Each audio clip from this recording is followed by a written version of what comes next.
Hello and welcome to this live workshop. Normally we do Wednesday, but today we've done Thursday. That's on account of the European finals. So I've been watching the football on Wednesday. So I'm originally from Wales, so I was watching the Wales game yesterday. So I've rescheduled the workshop. So apologies if anyone tried to tune in on Wednesday. It's actually been a Thursday. So today I'm going to run through how to create a mitred join. And for those of you that don't know what a mitred join is, where you have two circles joining and you create a half circle so that one circle fits around the other one. So that's known as a mitre. A mitred join is used for obviously joining cylinders, and it's used in traditional frame building. So it's used if you're building steel, aluminium frames. And then obviously they'll mitre everything together, tack it, and then they'll do a weld around the edge. And what we do with a bamboo frame is very similar. We mitre the bamboo tube, so we create that circle, and then we join it. I'm going to run through just a basic mitre. So this would be applicable for our flax build kit. So it's not our carbon kit, it's a flax build. So it's our most kind of custom option if you're building at home. I've got here our standard home build kit set up.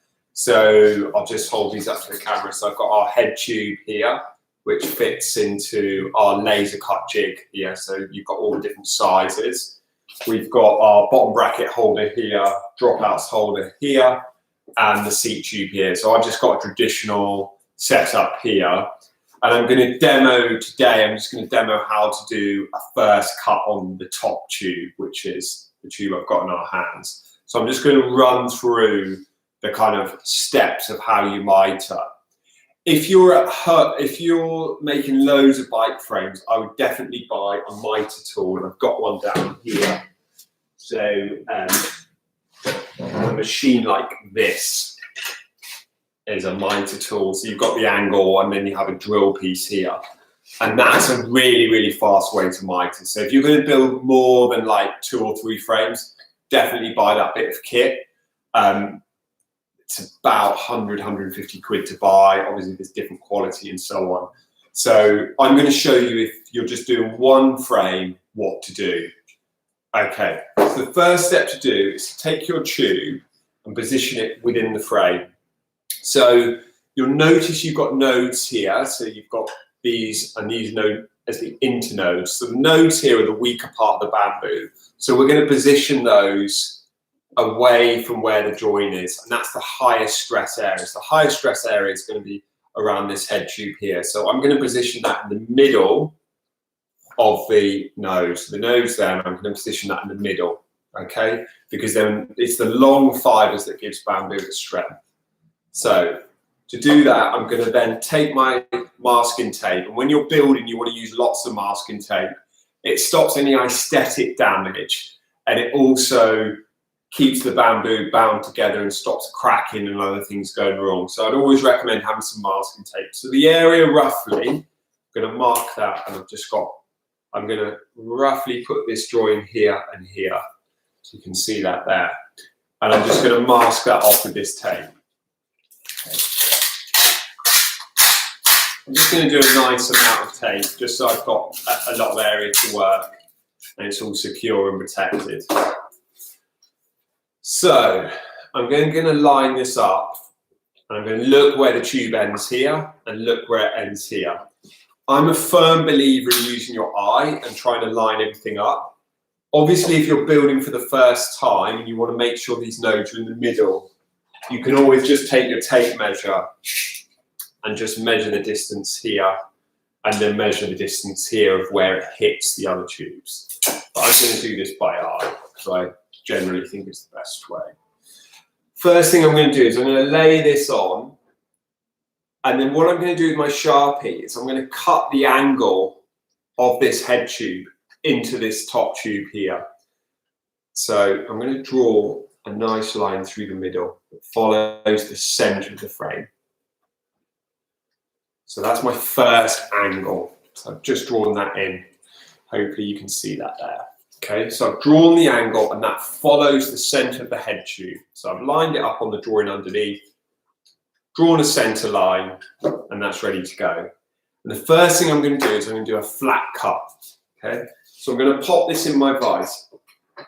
If you're working with a vise at home, don't over torque it. Don't tighten it too much because you'll crack the bamboo and you'll damage it. What I tend to do is just let it drop into the vise, and so it holds in place. And if you're not sure, just get an old rag and just wrap the bamboo in an old piece of rag, and that will stop it from cracking and breaking the bamboo. And then I'm just going to take a flat saw. So you could use this type of saw, which is a bamboo saw. You can use a tenon saw, whatever you've got around. I'm just going to use that. And what I'm going to do is I'm just going to follow that line that I created, and I'm just going to cut through, straight through the bamboo. And I'm going to try and do this as straight as I can.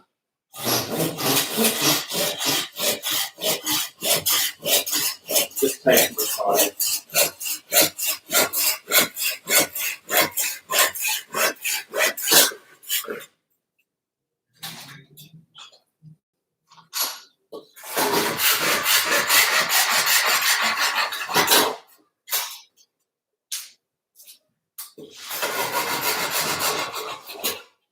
So now that's all cut, and I can remove that, and I've got an offcut. Always keep your offcuts. It's really useful if you want to do any colour samples, or if you just want to experiment another cut. You can just practice on an offcut and just see how it works. And if you want to practice a bit of knife work or anything like that, you can. Okay, so that's done there. The next thing I'm going to do is just line this up and just check that angle. Okay, nice. I can see that I need to just adjust it very slightly, but I'm going to do that next with some sandpaper. So I'm going to put that back in the vise, and I'm going to use the head tube as a sanding tube. Okay, so I'm going to take some sandpaper. I'm going to wrap it around the head tube, and I'm going to use that as a sanding tube to add that radius. And this, by creating the radius, this is what makes it a mitre join. Okay.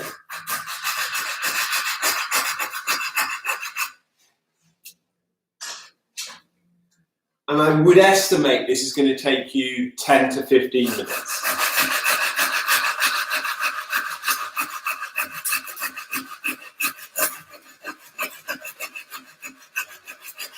So I'm just gently sanding this.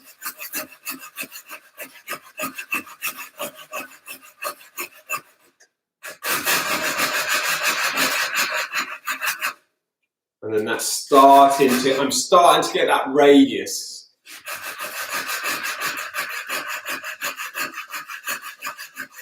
So I'll bring this a bit closer to camera so you can just see what I'm doing.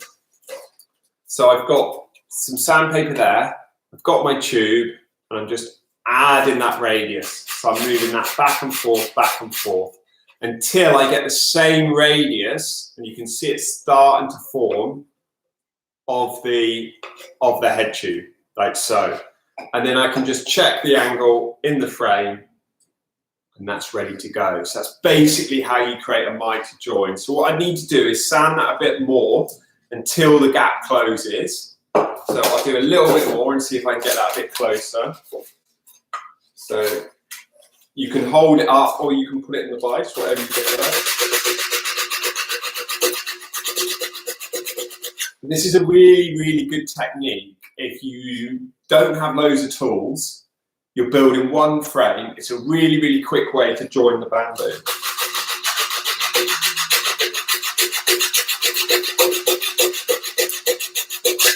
So you can see that.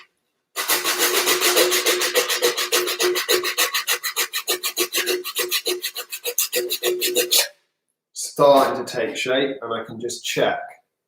I've probably got another 5–10 minutes of sanding. And then what I would then do is I'll pop that back in the jig.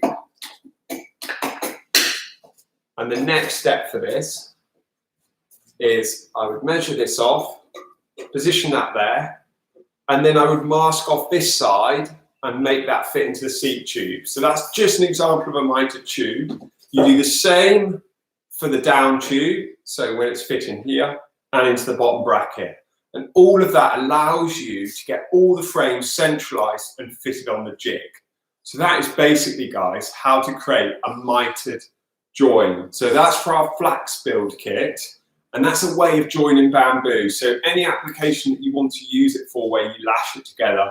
So if you've ever sat on chairs that are made of bamboo or other structures or so on, this technique you can use to join circular materials, and it's applicable for things like aluminium and steel tubing as well.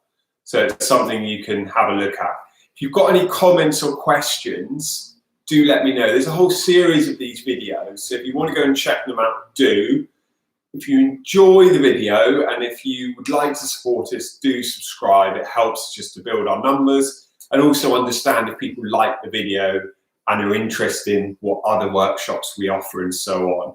So, and also if you want to see a certain workshop, just message us and we can run that as our next live workshop video. Thanks ever so much for tuning in, and I'll just check if there's any questions. Okay, there is some questions, but I think I've run through everything. Thanks ever so much.